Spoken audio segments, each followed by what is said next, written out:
Hi, and welcome back to my series on how to set up your own website. This one's going to be a quick one. We're going to look at how to create your own email accounts. In the first one, we looked at how to set up your domain and your web hosting. In the second video, we looked at how to install WordPress and start to use that as a platform for doing podcasts or blogs. And now we're just going to look at how to create an email address. So again, we're logged into our Hostgator control panel. If you choose to use Hostgator, again, I've got a link to my affiliate program with Hostgator. So if you'll use that, I'll get a commission and it won't cost you anything extra. So I'd really appreciate it if you would use that link. So let's go ahead in. We're in the Hostgator control panel, and you can see at the top here we have email accounts. If you don't see that, because this control panel does change from time to time, look around, but down below you can see, again, it shows up here under this email heading. So we're going to select email accounts, and that's going to bring us to the page where we set up the individual accounts. So come up with the name that you want to use. I'll say Fred, and which domain you want to install it to. Okay, I have a few, so let's go into the accidental internet. What password do you want to use? And note that it will tell you the strength of your password. You can have it automatically generate one for you. That's not one you're going to remember. That'll be a random series of characters that are hard to remember. But if you want a secure password, that's a great way to do it. Choose the mailbox quota. You can limit the amount of mail that will fit into your server, or you can say unlimited at your own discretion. And then you can choose this Gmail account, but we're not going to. We're just going to select create account. So the account we created, again, was called Fred. So let's look down here and see if we can find Fred in this list. Fred at Accidental Internet. That's the one we wanted. The account now exists and is usable, but we need to actually get it into our email client so that we can see it. So let's figure that out. If you actually, before we do that, let's take a look at another thing that you can do. Right here, access webmail. Okay, I'm going to right click on that and say open in a new link. And when I go there, you can see here's my here's the URL that we're going to use for it. And it's going to open up a webmail account. And once it finishes, change that. We're going to choose one of these. Each of them behaves differently. Choose whatever you want. I'm going to do squirrel mail.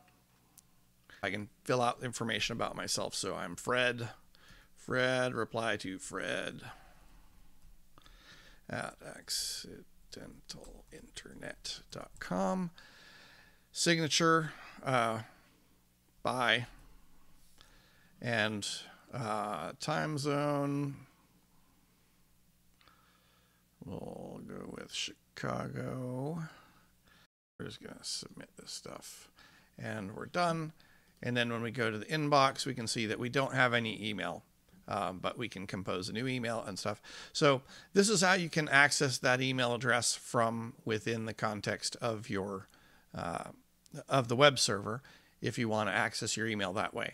If you want to use whatever kind of email client you may have, if you're on a Mac, you're probably using Mac Mail, but you may be using Thunderbird, you may be using Microsoft Outlook, whatever you're using, we can configure the client to use that too. So back over here at the email client part of our control panel, we'll go back over to Fred and we'll look here where it says set up mail account.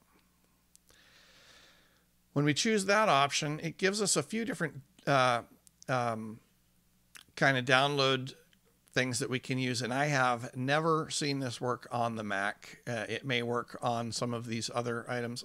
Specifically, I haven't seen it work on Mac Mail. It may work on Thunderbird. It may work on Katie Email. It may work on Outlook. I don't know. But what you're going to really need to know if those things don't work is this information right here, manual settings. So I'm going to go over to my Mac Mail. Again, this is going to be very, very similar if you're using a different mail program. So don't worry about it. But what you're going to need to do is figure out where in your mail program you have the option to add new accounts. So I'm going to select that here for Mac Mail. It's going to ask me which kind of account it is, and because it is not any of the ones that are listed here, it's not an iCloud account, it's not a Google account, it's going to be an other account. So we're going to give I think this guy was named Fred, wasn't he? So his email address is Fred at accidental internet.com. What was his password? Whatever password you gave him, and sign in. Now this isn't going to work yet because MacMail isn't able to figure out all the rest of the details that we need. So we need to fill in a couple more things right here: incoming server and outgoing server. So let's go back over to this web page and grab that information. The incoming server is right there. Paste that in as incoming server, and it's probably the same outgoing server. Looks like it is. We're going to paste that in as the outgoing server. Sign in. Choose what things you want it to accept, mail and notes. That's great. And we're all done. I can close out this window, and that is all there is to setting up your email account. So I hope that was helpful. If you have any questions, leave them in the comments below. Again, if you do set up a account with Hostgator, I'd really appreciate it if you'd use that link below so that I can get a commission on it. And if you, yeah, I already said it. If you have any questions, leave them below. I hope this was helpful. Have a great day. Cheers.